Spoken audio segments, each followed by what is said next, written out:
Hello, स्वागत है आप सभी का GKRWA स्टडी पर। मेरा नाम निधि।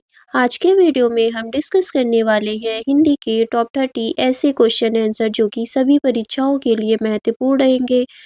तो आप लोग वीडियो को शुरू से अंत तक जरूर देखिएगा और 30 में से कितने क्वेश्चन का आंसर आप सही कर पा रहे हैं, अपना स्कोर हमें कमेंट बॉक्स में ज़रूर बताइएगा। तो चलिए अब हम शुरू करते हैं फर्स्ट क्वेश्चन से। आज बहुत पानी गिरा, बताइए क्वेश्चन नंबर 1 का राइट आंसर क्या होगा। ऑप्शन ए इसका राइट आंसर है। आज बहुत पानी गिरा यह वाक्य साधारण वाक्य है। जिन वाक्यों में केवल एक ही क्रिया एवं एक ही कर्ता हो और उन वाक्यों का एक ही उद्देश्य हो उसे हम सरल वाक्य यानी कि साधारण वाक्य कहते हैं। उससे अब अकेले नहीं रहा जाता, बताइए यह कैसा वाच्य है। भाववाच्य। उससे अब अकेले नहीं रहा जाता यह वाक्य भाववाच्य है। वाक्य में उचित चिन्ह लगाएं। उसने MA B.Ed पास किया है, बताइए यहाँ पर कौन सा चिन्ह लगेगा। ऑप्शन बी इसका राइट आंसर होगा। देखिए MA और B.Ed के बीच में अर्धविराम चिन्ह लगेगा। इसको हम इंग्लिश में सेमीकोलन भी कहते हैं। निम्न में से अल्पप्राण वर्ण कौन से हैं, बताइए इनमें से कौन से अल्पप्राण वर्ण हैं। क और ग। क और ग अल्पप्राण वर्ण है। हर वर्ग का पहला, तीसरा और पांचवा व्यंजन अल्पप्राण वर्ण कहलाता है। जैसे कि क वर्ग का क, ग और पांचवा व्यंजन है अंग। ए वर्ण क्या कहलाते हैं, बताइए इसका राइट आंसर क्या होगा। ऑप्शन डी इसका राइट आंसर है। ए और ए कंठ और तालव्य के माध्यम से बोले जाते हैं। ज्ञ वर्ण किन वर्णों के योग से बना है, बताइए ज्ञ वर्ण किन वर्णों के योग से बनेगा। ऑप्शन बी इसका राइट आंसर है। आधा ज प्लस इया के योग से ज्ञ वर्ण बनेगा। निम्न में से किस शब्द में प्रत्यय लगा हुआ है, बताइए इनमें से किस शब्द में प्रत्यय लगा हुआ है। जादूगर। जादूगर शब्द में प्रत्यय लगा हुआ है। इसमें जादू मूल शब्द है और गर प्रत्यय है। ध्यान दीजिएगा प्रत्यय शब्द के अंत में लगता है। अनुपम का पर्यायवाची शब्द है, बताइए इनमें से कौन सा शब्द अनुपम का पर्यायवाची शब्द है। अद्वितीय। अद्वितीय अनुपम का पर्यायवाची शब्द है और अनुपम के अन्य पर्यायवाची शब्द अनूठा, अनोखा, अतुल और असाधारण है। हनुमान का पर्यायवाची शब्द नहीं है, बताइए इनमें से कौन सा हनुमान का पर्यायवाची शब्द नहीं है। विनायक। विनायक हनुमान का पर्यायवाची शब्द नहीं है। विनायक गणेश का पर्यायवाची शब्द है, जबकि पवनसुत, अंजनी पुत्र, मारुति ये तीनों हनुमान के पर्यायवाची शब्द हैं। फूल का पर्यायवाची शब्द नहीं है। तनुजा। तनुजा फूल का पर्यायवाची शब्द नहीं है। तनुजा पुत्री का पर्यायवाची शब्द है, जबकि सुमन, कुसुम, पुष्प ये तीनों फूल के पर्यायवाची शब्द हैं। ऋणात्मक का विलोम शब्द क्या है, बताइए ऋणात्मक का विलोम शब्द क्या होगा। धनात्मक। ऋणात्मक धनात्मक का विलोम शब्द है। तो चलिए अब हम नेक्स्ट क्वेश्चन को देखते हैं। मृदुल का विलोम शब्द क्या है, बताइए इसका राइट आंसर क्या होगा। रुच्च। रुच्च मृदुल का विलोम शब्द है। रुच्च का अर्थ है नीरस और मृदुल का अर्थ है मीठा। सूक्ष्म का विलोम शब्द क्या है? बताइए, सूक्ष्म का विलोम शब्द क्या होगा? स्थूल। सूक्ष्म स्थूल का विलोम शब्द है। सूक्ष्म का अर्थ है बारीक और स्थूल का अर्थ है मोटा। जिसके पास कुछ न हो उसे हम क्या कहते हैं?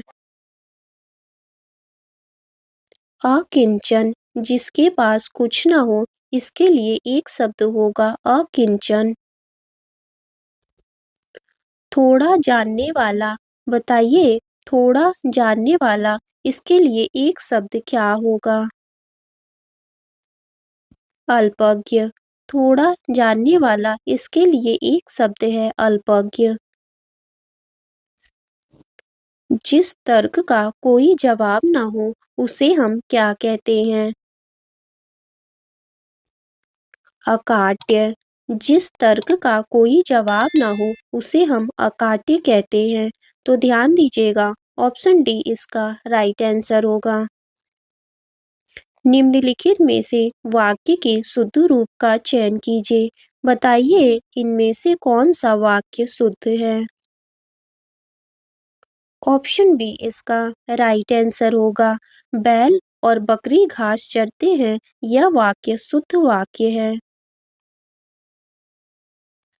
वाक्य के अशुद्ध भाग का चयन कीजिए। बताइए, भिखारी की दशा से मुझे दया आई। बताइए, इस वाक्य में कहाँ पर त्रुटि है? ऑप्शन बी इसका राइट आंसर होगा। भिखारी की दशा पर मुझे दया आई, इसमें से की जगह पर होगा। युद्ध में मृत्यु पाना के लिए सही मुहावरा क्या है? बताइए, इसका राइट आंसर क्या होगा? ऑप्शन ए इसका राइट आंसर है। युद्ध में मृत्यु पाना इसके लिए सही मुहावरा होगा काम आना। आग का नीर यानी कि आग का पानी ढल जाना, इसका क्या अर्थ है? निर्लज्ज होना।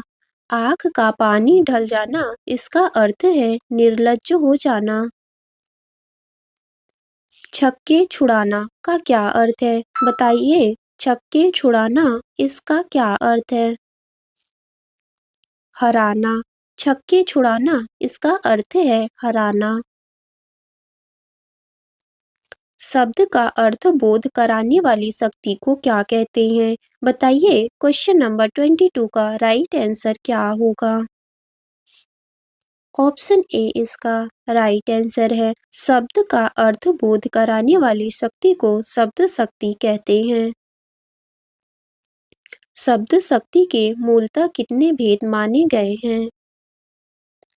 3। शब्द शक्ति के मूलतः 3 भेद माने गए हैं, अभिधा, लक्षणा और व्यंजना। तो ध्यान दीजिएगा, ऑप्शन सी इसका राइट आंसर होगा। डैश धतूरे सो कहत गहनो गढ़ो न जात। बताइए, डैश के स्थान पर क्या होगा? ऑप्शन बी इसका राइट आंसर है। कनक धतूरे सो कहत गहनो गढ़ो न जात, यह कंप्लीट वर्ड है। तबेली की बला बंदर के सिर का क्या अर्थ है?